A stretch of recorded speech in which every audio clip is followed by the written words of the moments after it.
Assalamualaikum warahmatullahi wabarakatuh. Selamat datang di kuliah saya Biofisika. Saya Dr. Yanti Yulianti akan mengajar kuliah ini sampai dengan ujian tengah semester. Pertemuan kali ini kita akan membahas meliputi pendahuluan sejarah biofisika, lalu apa saja yang dipelajari di biofisika, serta riset-riset apa yang sekarang sedang tren dikerjakan atau dilakukan di bidang biofisika. Yang pertama, apa itu biofisika? Biofisika simpelnya adalah fisika yang diaplikasikan ke bidang biologi ya. Lebih tepatnya ke bidang kedokteran. Jadi banyak membahas medical physics ya.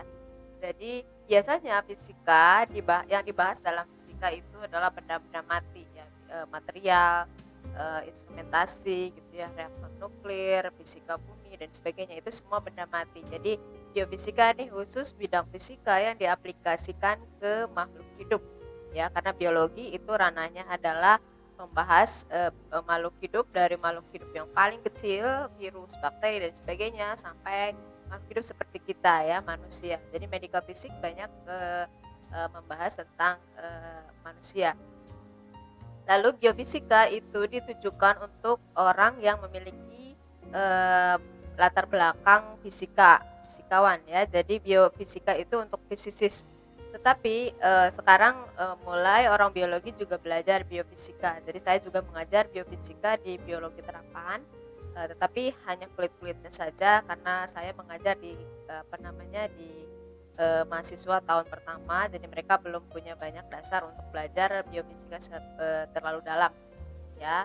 Jadi mereka juga udah mulai belajar biofisika, tapi kita sebagai orang fisika akan lebih dalam lagi membahas biofisika yang fisikanya akan lebih kompleks gitu ya, dan makhluk hidup itu lebih kompleks daripada benda mati gitu ya.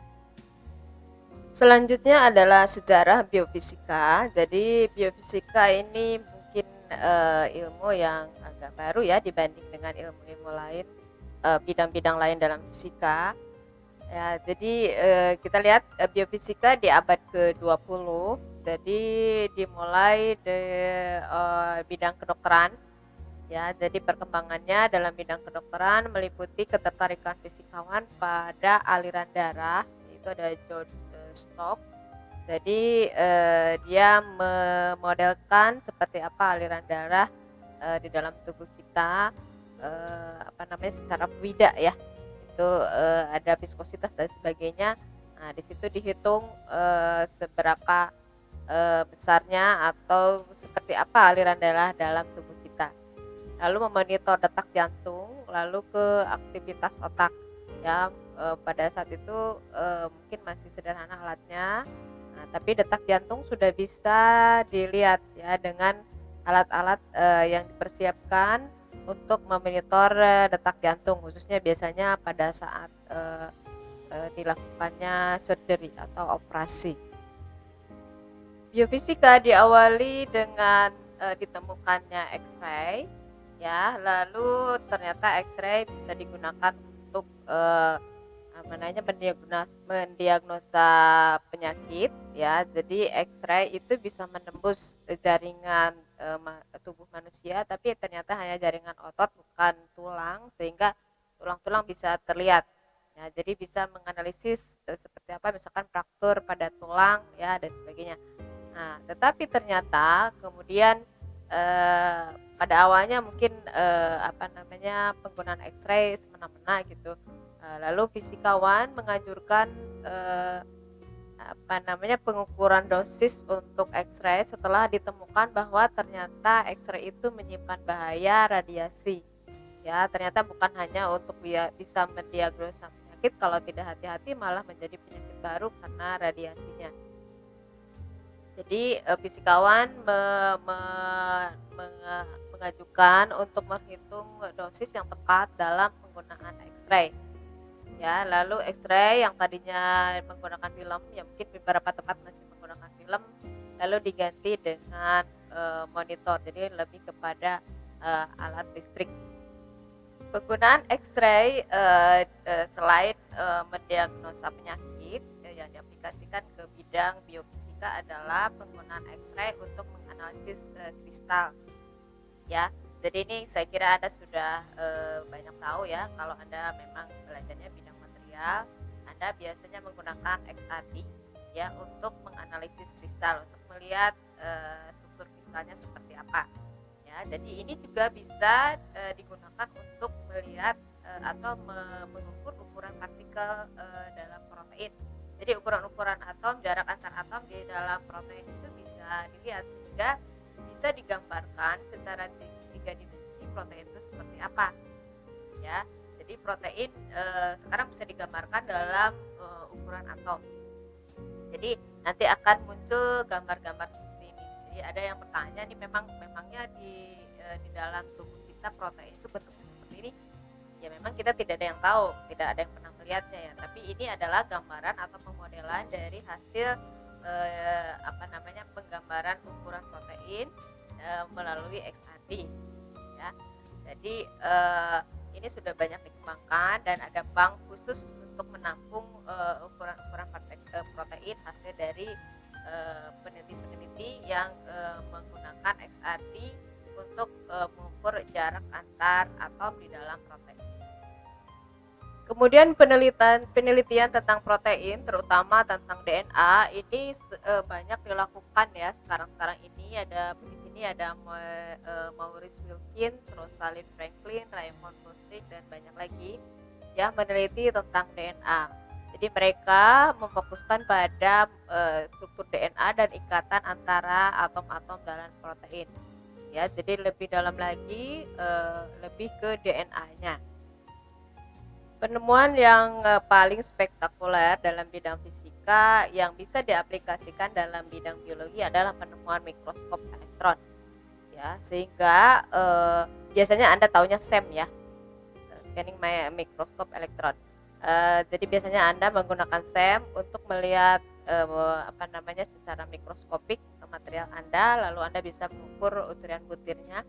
Nah, di dalam bidang biofisika juga kita bisa melihat secara mikroskopik seperti jaringan, virus, bakteri, pokoknya makhluk-makhluk kecil itu bisa dilihat melalui mikroskop elektron.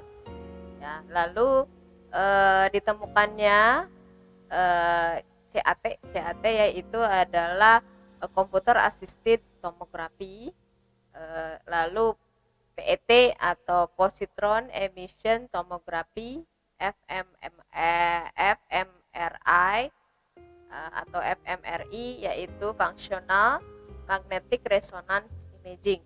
Ya, biasanya digunakan ini semua untuk di rumah sakit untuk mendiagnosa penyakit. Ya, biasanya MRI itu biasanya lebih ke fungsi otak ya. Jadi bagaimana misalkan terjadi stroke atau penyumbatan pembuluh darah itu di otak, itu bisa dilihat melalui dengan alat-alat ini. Selanjutnya adalah tantangan dalam bidang biofisika. Jadi pada saat ini riset biofisika banyak mengembangkan tentang folding protein, tissue differentiation, dan intelijensia buatan. Satu-satu saya jelaskan. Ya, folding protein itu adalah menganalisis perubahan protein terhadap waktu. Jadi kalau tadi kita sudah sebutkan, kita bisa mengcapture atau menggambarkan secara tiga dimensi protein dengan XRD. Tetapi itu hanya satu waktu. Sedangkan perjalanan waktu, misalkan bagaimana virus itu bermutasi, ya virus kan basicnya DNA ya, sama. Jadi bagaimana virus itu bermutasi dari waktu ke waktu, lalu misalkan ada perubahan suhu, perubahan ini dan sebagainya, lingkungan dan sebagainya, secara waktu itu tidak bisa digambarkan ya, karena itu ordenya sangat kecil, ordenya nanosecond misalkan gitu ya. Jadi mata kita belum berkedip itu virusnya sudah berubah. Nah, jadi satu-satunya cara adalah menggunakan simulasi komputer, sehingga folding protein ini menjadi penting ya, penelitian tentang folding protein. Selanjutnya adalah tissue differentiation, itu adalah pembelahan jaringan ya, pembelahan jaringan dalam bidang biologi. Misalkan ada pembelahan yang abnormal, cancer misalkan ya, itu bisa diteliti dengan modeling ya dalam bidang biofisika. Lalu yang terakhir adalah intelijensia buatan. Ini misalkan robot-robot dan sebagainya ya, atau banyak hal yang bisa dikembangkan di sini.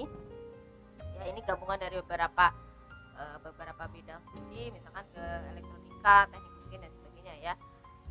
Walaupun mungkin agak sulit menggambarkan tentang emosi gitu ya, karena manusia itu bedanya dengan robot adalah memiliki emosi, tapi konon kabarnya penelitian-penelitian tentang intelijensia buatan yang meliputi emosi pun sudah masuk ke ranah tersebut, jadi ke bagian psikologi gitu ya.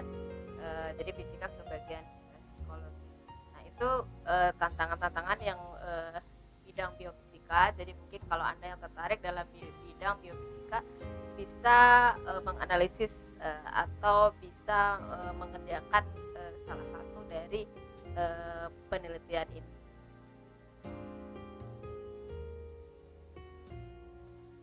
Demikian kuliah kita hari ini. Terima kasih untuk perhatiannya.